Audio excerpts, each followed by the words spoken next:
And this is why when we look at pornography, we have to look at it in light of an emptiness. What is the emptiness in people that this is an attempt to fill that void in their life? And I think one of the most important people for looking at that is Kierkegaard. I think it's really beneficial to look at what Kierkegaard, because Kierkegaard really saw a lot of what was coming. He recognized that something very serious was happening in Europe, and he saw a lot of what was coming. But I think his identification of three modes of existence is very important in relation to this.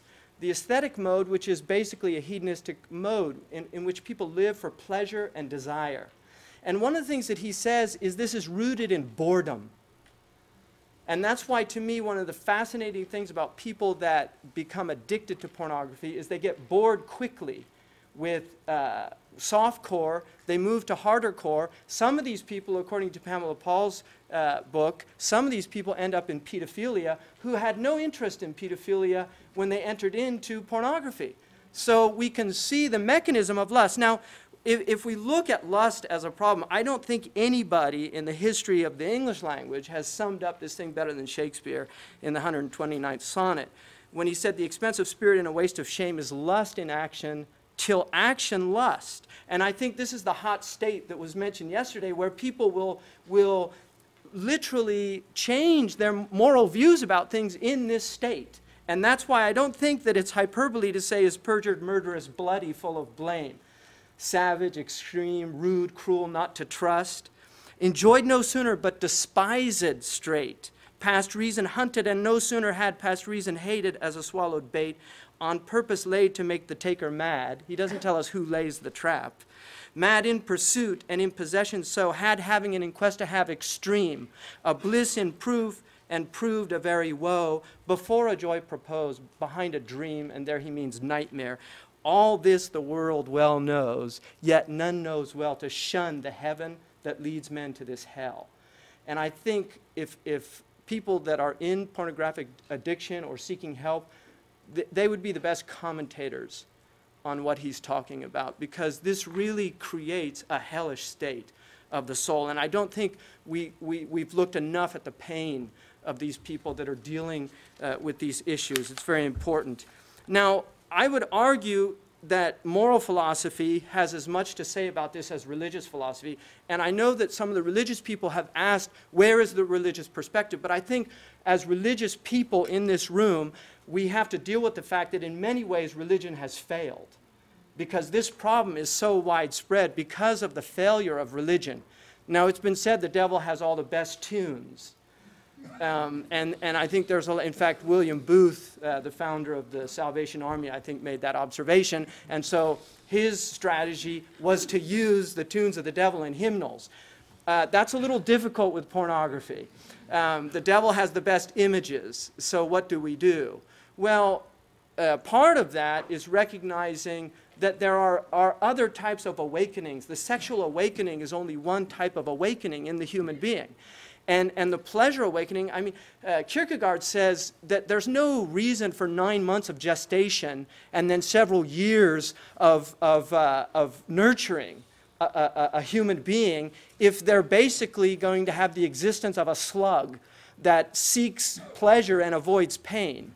It would be better to produce human beings like larvae that are just hatched out of filth. That if so much energy goes into the production and the nurturing of a human being, there must be something more here to a human being than simply the hedonistic pursuit of pleasure. And this is where he argues that it is the ethical life that is so important. Now, the ethical life is a life in which Kierkegaard said has to be at least one commitment to another human being. You cannot live an ethical life without commitment. One of the most important and really terrifying aspects of pornography is that it is an utter disregard for human beings. There is no thought, and Dr. Scruton mentioned this the other day, about using images where these are objectified images. There's no person behind the image, and yet that person is often an abused woman whose moral agency is questionable given her life history. Some of these women are in sexual slavery. We know that in sexual slavery there have been pornographic materials found in these busts of people that are sex trafficking. And this again is the optimization of profit. It's a lot cheaper to use a sexual slave in the production of pornographic films. So we have to look at immoral capitalism. And I think a lot of us tend to forget that Adam Smith was a moral philosopher as well as being the father of capitalism.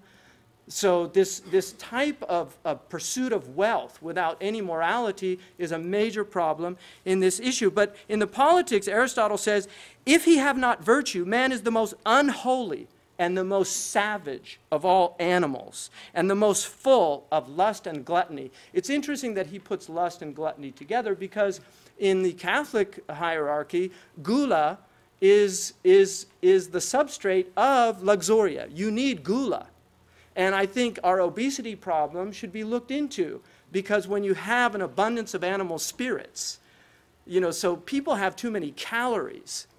And this is why there's a recent study that's going on about caloric deprivation. People are eating 15,000 calories a day in a scientific study to see the longevity effects. They've committed to this, but in Time magazine where I read about this, one of the things that they mentioned was a decreased libido in these people.